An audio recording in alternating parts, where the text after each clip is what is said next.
বাঙালিদের ১২ মাসে ১৩ পার্বণ তো লেগেই আছে। আজ উপোস, কাল নিরামিষ, এসব তো রয়েইছে।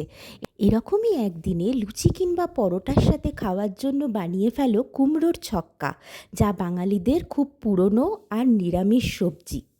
এর জন্য আমার লাগছে আলু, পটল আর কুমড়ো, যা আমি ডুমো ডুমো করে কেটে নিয়েছি, আর তার সাথে আমি নিয়ে নিয়েছি ছোলা সেদ্ধ করে।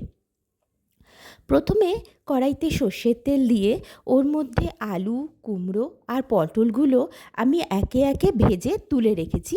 একটু নুন হলুদ দিয়েই ওগুলোকে ভেজেছি।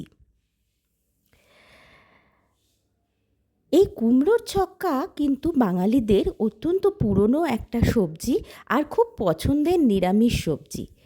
ভেজে রাখার পরে সবজিগুলো, যে তেলটা কড়াইতে পড়ে থাকে তার মধ্যে জিরে, তেজপাতা আর শুকনো লঙ্কা ফোড়ন দিয়ে আদা বাটা আর হলুদ দিয়ে ভালো করে কষিয়ে নিতে হবে।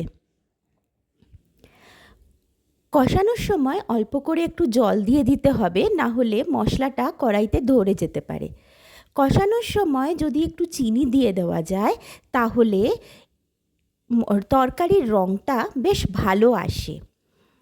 আর এই সবজিটা একটু মিষ্টি মিষ্টি বেশি ভালো লাগে, সেই জন্য আমি এর মধ্যে কোনো রকম লঙ্কা বাটা দিইনি, তবে একটু কাঁচা লঙ্কা চিড়ে তোমরা দিতে পারো। এরপরে এর মধ্যে সেদ্ধ করে রাখা ছোলা আর ভেজে রাখা সবজিগুলো আমি একসাথে দিয়ে ভালো কষিয়ে নেব। তারপরে এর মধ্যে পরিমাণ মতন জল আর নুনটা একবার টেস্ট করে দেখতে হবে, যদি নুন লাগে তাহলে পরিমাণ মতন নুন দিয়ে বেশ কষা কষা করে শুকনো শুকনো করে সবজিটা বানিয়ে নামানোর আগে ঘি দিয়ে রেডি আমাদের কুমড়োর ছক্কা।